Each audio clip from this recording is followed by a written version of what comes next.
Hello दोस्तों, मेरा नाम राहुल और आपका अपने चैनल टारगेट बोर्ड एग्जाम में फिर से बहुत बहुत स्वागत है। तो दोस्तों, आज के इस वीडियो में मैं आप लोगों को क्लास 10th का सोशल साइंस का न्यू सिलेबस दिखाने वाला हूं। जैसा कि आप लोग जानते हैं कि इस बार भी आपका 30% सिलेबस कम कर दिया गया है। ठीक है, तो मैं आपको आज बताऊंगा कि क्या क्या सामाजिक विज्ञान में आपको पढ़ना है और क्या क्या आपको नहीं पढ़ना है। तो यहाँ पर आप देख सकते हैं कि इसमें एक लिखित प्रश्न पत्र 70 अंकों का एवं 30 अंकों का प्रोजेक्ट कार्य होगा।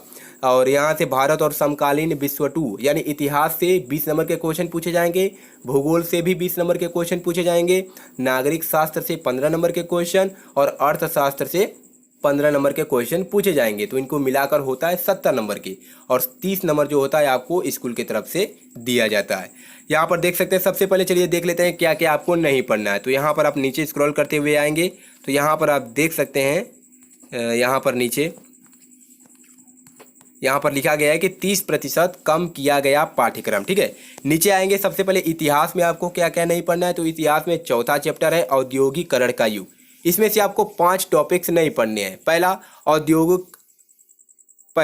औद्योगिक क्रांति से पहले एवं औद्योगिक परिवर्तन की गति, उपनिवेशों में औद्योगिकरण, प्रारंभिक उद्यमी और कामगार, औद्योगिक विकास का अनुठापन, और 5वां है वस्तुओं के लिए बाजार। ये नहीं पढ़ना है। अब आता है मुद्रण संस्कृति और आधुनिक विश्व। इसमें यूरोप में मुद्रण का इतिहास नहीं पढ़ना है, 19वीं सदी में भारत में प्रेस का विकास और राजनीति, सार्वजनिक विवाद और मुद्रण संस्कृति में संबंध। ये इतिहास से आपको नहीं पढ़ना है।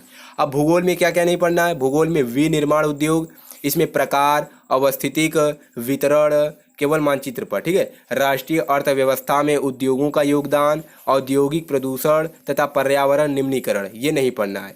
नागरिक शास्त्र से राजनीतिक दल चैप्टर है। इसमें से आपको प्रतियोगिता और प्रतिवाद में राजनीतिक दलों की क्या भूमिका होती है, भारत में प्रमुख राष्ट्रीय एवं क्षेत्रीय दल कौन कौन से हैं, ये नहीं पढ़ना है। अर्थशास्त्र में तीसरा चैप्टर है मुद्रा तथा साख।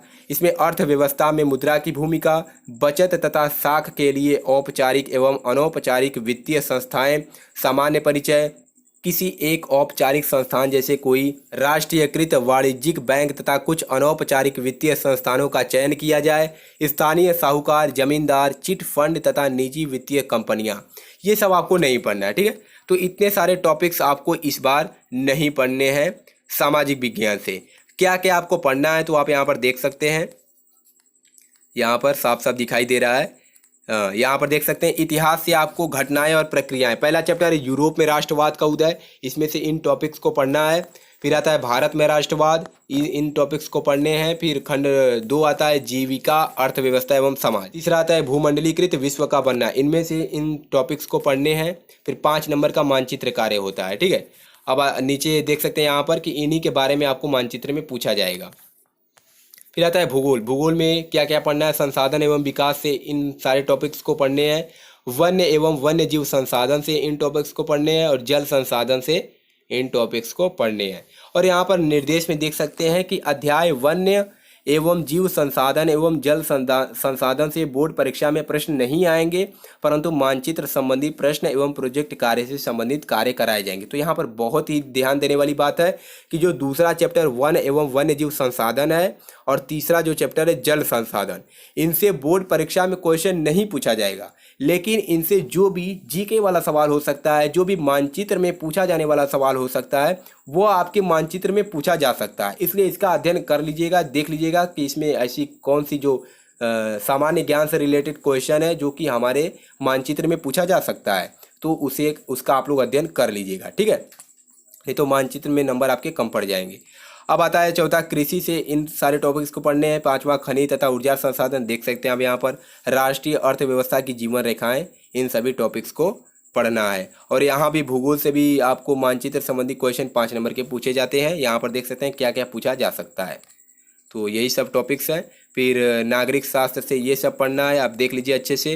फिर यहाँ पर नीचे आएंगे, अर्थशास्त्र से पहला चैप्टर विकास पढ़ना है, दूसरा भारतीय अर्थव्यवस्था के क्षेत्रक पढ़ना है, इकाई 2 में भूमंडलीकरण तथा भारतीय अर्थव्यवस्था के बारे में पढ़ना है, उपभोक्ता अधिकार चैप्टर्स को पढ़ना है। ठीक है, अब इसके बाद प्रोजेक्ट कार्य, जो कि इसका कोई मतलब नहीं है। तो यही सब आपको पढ़ना है और क्या क्या नहीं पढ़ना है वो भी मैंने आपको बता दिया है। तो अपनी किताब में निशान लगा लीजिए कि इन सभी टॉपिक्स को नहीं पढ़ना है। और अभी तक आप लोग पढ़ाई नहीं कर रहे हैं तो यही सही समय है पढ़ने का। अगर अब पढ़ाई नहीं करते हैं तो आपको बहुत ही पछताना पड़ेगा, क्योंकि आपके पास सिर्फ 5 महीने का ही समय है।